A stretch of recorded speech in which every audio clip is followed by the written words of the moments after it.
It's not all about the money. It's also about taking care of ourselves and the world that we're living on. At the end, that's why we're doing it, because it's difficult. That's the only reason why we're doing it. Warning, this show contains upfront and unfiltered opinions.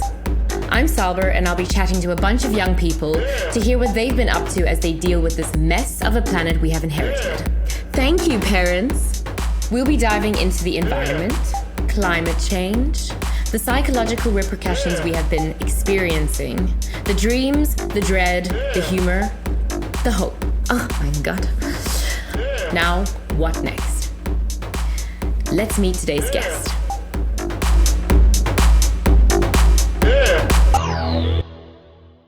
Join me in welcoming today's guest, Daniel Byrd.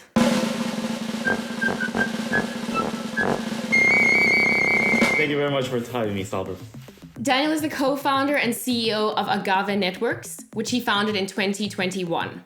Agave Networks is a B2B online platform that helps small and medium manufacturing companies in the UK and EU by repurposing their excess materials. The objective is to make these companies net zero. Daniel has extensive experience in the fields of B2B health tech, fintech, and e-commerce. That's an amazing introduction. Yeah, as you mentioned, we're a small startup, but yeah, our vision is to create a way in which businesses, mainly manufacturers, can simply share their waste. Because right now, that materials that we know as waste, some of them still have a value in the market. Like the story came back from 2015. But yeah, we started here in London like 1 year ago. Amazing. Can we backtrack a bit to 2015 to where this started? So yeah, I mean, everything started because my brother and co-founder and I, his name is Emmanuel, he's 1 year older. We started working as interns at a manufacturing company in Mexico, actually. And we were working there for like, let's say 6 months, 7 months. And then we realized the enormous amount of surplus that they have on inventory. Why don't you explain this to me like I am an 8-year-old? And surplus, it's basically the term that companies give to products that they have on inventory, which for whatever reason, it's on overstock. So they cannot sell it by their own means. For example, some of these products have a quality issue. Like, let's say they have this as a finished product, sometimes it has like a little crack or it has a different color. For several commercial industrial reasons, they have like this amount of surplus. And for you as a big company, doesn't mean anything in terms of the overall company, right? Let's say you can have let's say 4% of surplus materials of your overall inventory, and that's nothing for you. But for you and I, when you see that, it's just crazy. So we started like creating a little network of micro entrepreneurs, which in Mexico, most of businesses are micro and small businesses and small retailers. So we started like selling these materials or products to them, and we created like a huge network of micro entrepreneurs reselling these products. And then after hundreds of thousands of dollars in revenue, we started thinking, why don't we create something where we support manufacturers to simply share these materials without the need of two young guys like us to be calling people. Hey, people. And this is where the idea started. That's amazing and impressive. Congratulations, I think, is due. Thank you. How have you found that the climate awareness has shifted in the conversations you've been having in Mexico as compared to the spaces that you're inhabiting now in the privileged space of London? It's a completely different market, right? Like in Mexico, the way you do business with people, it's a completely different way that you do business here in London and in Europe, in UK. You never have your pinky out, it's always tucked in, and the tea comes up to us. So here, let's say, in simple terms, our value proposition here, it's not only about generating more money to companies. But here our value proposition also talks about we are helping you stop generating waste. right? Potentially, you're not gonna be generating like millions of dollars on selling your waste, but at least you're putting a little part to stop, generating a terrible impact on the world that everybody is doing right now. So I guess that's the different change. I'll say, like, there's a more, let's say the door is a little bit more open to solutions that not necessarily tackle profit.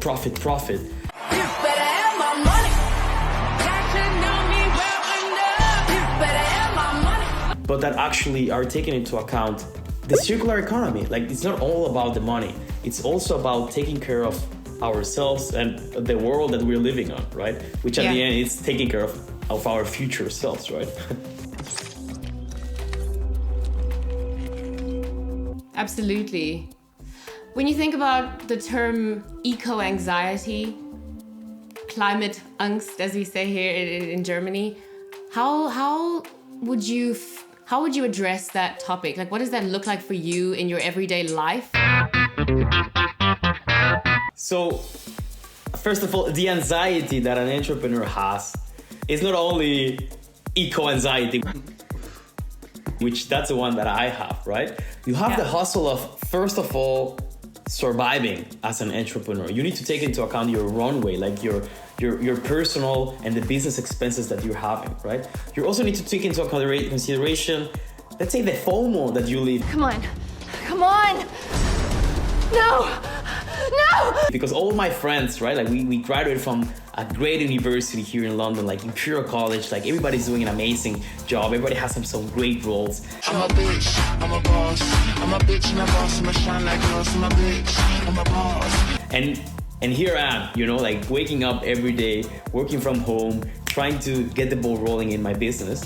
But also we're dealing in an industry or in a sector which has also this sustainable like flip, right? So we're also having that eco anxiety that you're talking about, right? So in terms of how do we live with that, it's like, yes, we are a startup. Yes, we need to drive revenue in order for us to survive. But most importantly, our vision is to enable others, like enable, in our case, manufacturers and recyclers, enable them to slowly transition their business models to be more sustainable, right? To be more eco-friendly, changing the way these huge businesses have been operating for the last, 50, 100 years, 20 years, whatever. It's very difficult. But the way we're doing it, just basically taking little steps every day to gain and to celebrate little wins that we're doing as a startup, but also like our impact to society. You just touched on that by describing these little wins.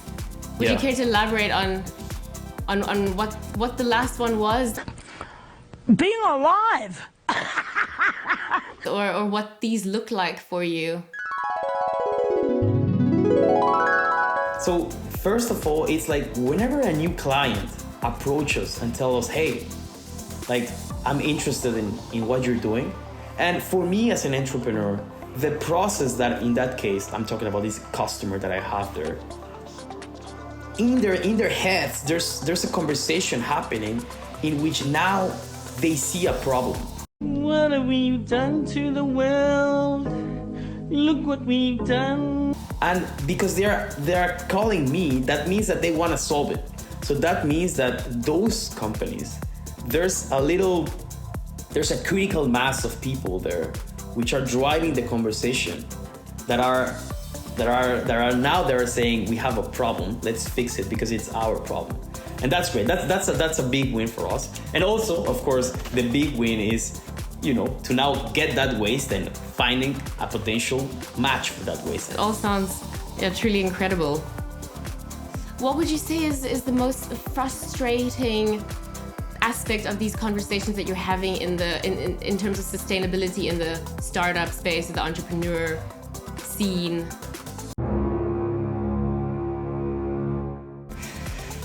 I'm just gonna be very honest, right? Please do. Yeah. So the circular economy, that's our space, right? And sometimes people think of the circular economy as recycling, right? But the circular economy per se, it has a completely different meaning. And the meaning is literally changing the way our economy works. Guess what? Benefits everybody. Hurts nobody. Right? And that has a lot of implication on the way we are working right now. So the way that the thing that I'm trying to say is that the economy, it's slowly shifting into creating a more circular economy.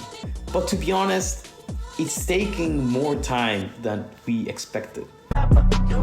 Faster! It's also very difficult to attract, for example, investors. It's very difficult to attract external funding. Right. On another world, let's say on a parallel universe, the circular economy would not even require money because it would not. There should not be any profit. Oh my God! Don't act shocked. That's the book's definition of the circular economy, and of course we're not there. We're hundreds of years before that.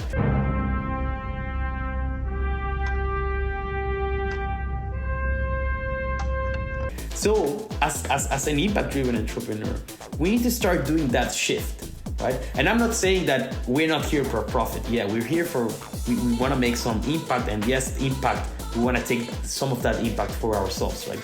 But that's a huge barrier in the industry, is to slowly change the behavior of people to transform the way they do business. So if that would already be easy, then it would already be done, and then there'll be no opportunity, right? Yeah. So at the end, that's why we're doing it, because it's difficult. That's the only reason why we're doing it. Yeah.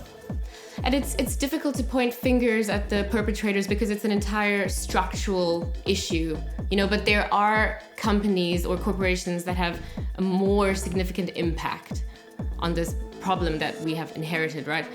And it's a difficult question, but what would you say is the most evil corporation? Yeah. Wow.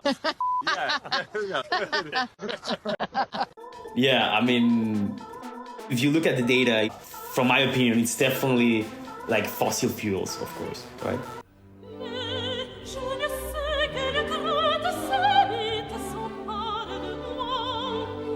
And I'm not an expert, to be honest, right? And it's not my area of expertise.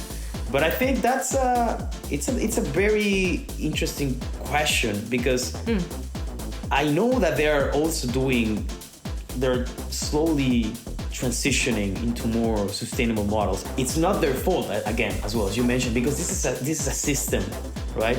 And they're not gonna change if other points in the economy don't change. Like, for example, the consumers, right? I want to rent a yacht. Doesn't look like you have yachts.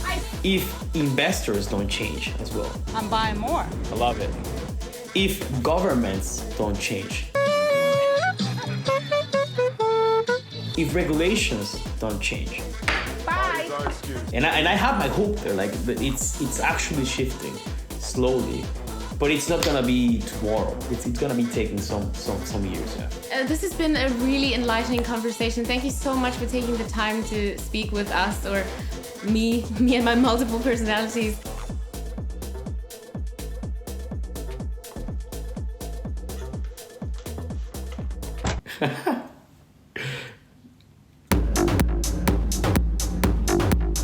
Well, sadly, another episode of Now What has come to an end. Thank you for tuning in, and especially thank you to Daniel for sharing what they do at Agave Networks, turning one company's waste or poison into another company's treasure.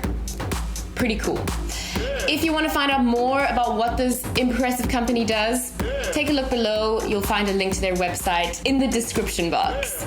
If you like what we're doing here at Now What, like, comment, subscribe to Sirocco Media here on YouTube and on Instagram at Sirocco Media. See you next time.